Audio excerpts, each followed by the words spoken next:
Aloha and welcome to Live at the Legislature, where each week during the legislative session we give you a chance to hear directly from your state senators about what's going on here at the Capitol. This Friday, April 5th, the Capitol celebrates its annual Art at the Capitol event from 4:30 until 7 p.m., where the public is invited to come experience the extensive art collection throughout the building. One of the major movers behind the Art at the Capitol event from the very beginning has been Senator Brian Taniguchi, whose 11th district encompasses Makiki, Manoa, Punch Bowl, and Papakolea. Welcome, Senator. Thanks for being here. Thanks, Richard.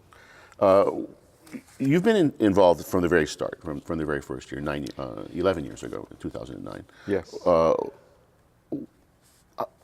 did that start? What was the motivation behind it? Well, actually what happened was one year my wife and I had come to First Friday when there was a downtown event. We went to the State Art Museum. We were walking around and one of the docents there kind of confronted me and he kind of said, hey, there's all this art at the state capitol and nobody gets to see it. And so he was saying that, we have probably about 700 pieces right now. And so he said, you guys got to do something about it. So kind of thought about it and we said, hey, maybe we can do this once we planned a once during session, maybe a First Friday, and organized it. And it kind of grew and blossomed from there. And a lot of this artwork is in places where the public wouldn't necessarily see it just wandering through the building. Right, right. And I guess his point was that, only the lobbyists get to see it and the public doesn't get to see it. You should give them a chance to see it. And that's kind of how our thinking behind how we organized it. Mm-hmm. And how was the reception from the public? It's been very good. We've had increasing numbers of people over the last couple of years. We invite the artists who have artwork here, so you can meet some of them. We have the Hawaii Youth Symphony who plays music for us. We also try to highlight some aspect of the capitals every year. So we've done like the tapestries, the light pieces, the mosaic. This year, because it's the 50th anniversary of the state capitol, we're kind of highlighting the state capitol, different aspects of the state capitol. Okay, we'll get to that. Okay. But you guys also participate. The legislators themselves participate in the event. Yes, we have probably 50 or so legislators. The governor's office, the lieutenant governor's office, all will be open. Most of the legislators will be here, so you can actually talk to them and ask them why they put up the piece of art in their room. And you've also created your own artworks.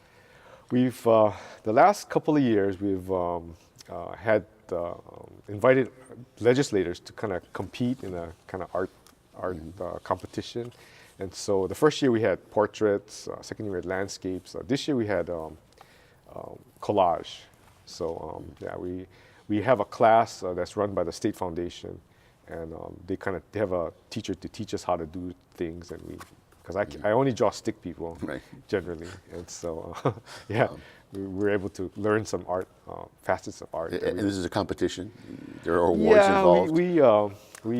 The first couple of years we had judges and independent judges, and we had a people's choice.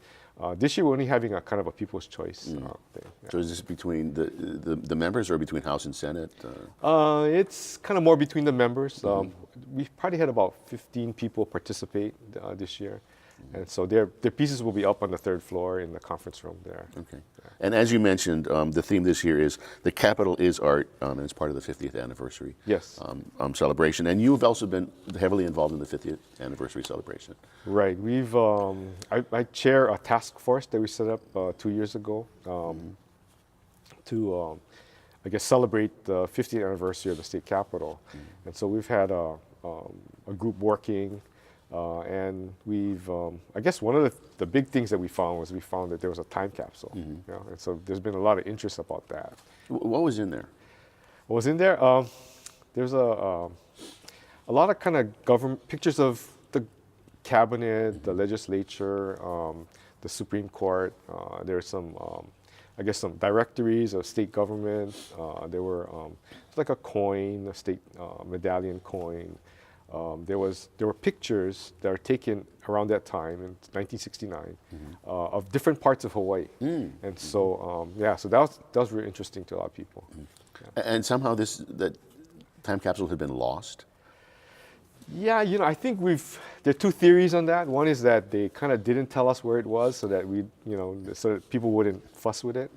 And the other was just that they kind of didn't think about it. There was a last minute idea. And so when we looked at the plans of the design, we couldn't find it.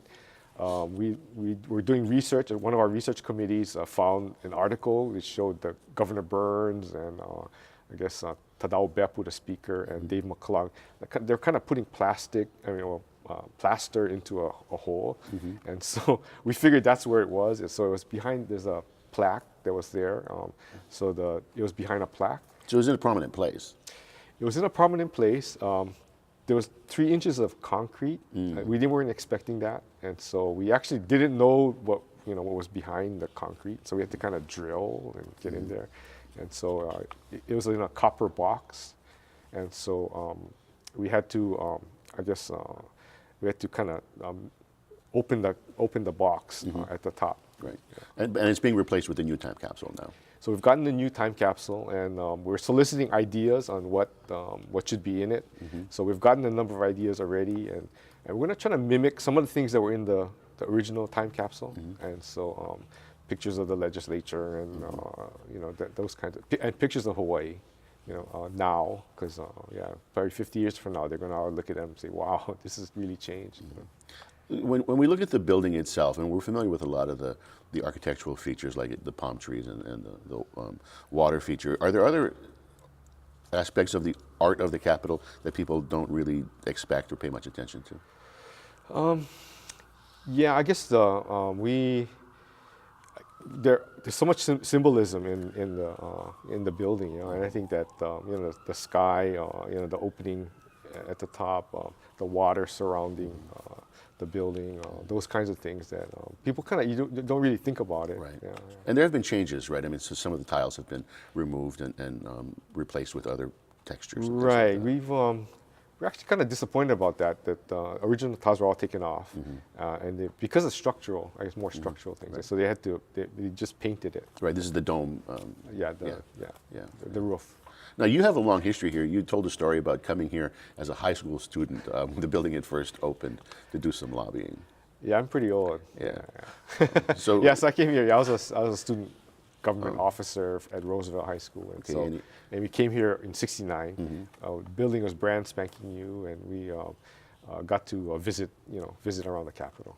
That's great. Yeah. Well, thank you for being here. Thank you for sharing your memories with us. Thank you for joining us today. Thanks to Olelo for making this time available, and we'll see you next time live at the Legislature.